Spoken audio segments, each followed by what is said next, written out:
August म्हणजेच आपल्या भारताचा 80वा स्वातंत्र्य दिन होय. आपला भारत देश 15 ऑगस्ट 1947 रोजी स्वातंत्र्य झाला. अनेक क्रांतिकारकांनी केलेल्या पराक्रमाची आठवण करून देण्याच्या उद्देशाने म्हणजेच 15 ऑगस्ट दिवशी आपला तासगाव स्फोटची स्थापना झाली. तासगाव स्फोटची स्थापना 26 वर्षापूर्वी झाली. ज्यानेकरून लाठीकाठी तलवार दांडपट्टा असे वगैरे विविध प्रकारचे प्रावीण्य प्राप्त करून तासगाव शहरात निर्माण व्हावे म्हणून आपल्या तासगाव स्फोटची स्थापना 15 ऑगस्ट 2000 साली झाली. खरं तर त्या वर्षापूर्वी 10 वर्षे म्हणजे 35 वर्षापासून चालणारे खरी परंपरा जोपासणारे तासगाव स्फोटचे grand master Shri Shrikant Devkule sir प्राचीन महाराष्ट्राची पारंपरिक प्राचीन युद्धकला सशस्त्र मार्शल च्या प्रशिक्षण वर्गाच्या माध्यमातून मुलामुलींचे रक्षण करू शकतात. मुलींसाठी तर अशा प्रकारचे प्रशिक्षण अतिशय महत्त्वाचे आहे. कारण मुलींना स्वतःचे संरक्षण करण्याची कोणतीही भीती न वाटता स्वतः सक्षमपणे राहून स्वतःचे संरक्षण करण्याची कौशल्य व प्रतिकार क्षमता जागृत होते.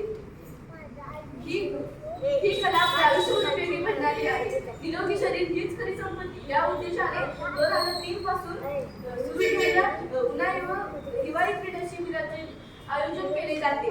शुक्राचार्य पुणे सिंहगड वगैरे ठिकाणी प्रशिक्षण कार्यशाळा कॅम्प व कार्यशाळा चिपळूण सिंधुदुर्ग रत्नागिरी कोल्हापूर पुणे मुंबई पंजाब रत्नागिरी भूतान दिल्ली चंदीगड वगैरे विविध ठिकाणी स्पर्धा घेऊन स्पोर्ट्स क्लबच्या विद्यार्थ्यांनी यश प्राप्त केले आहे.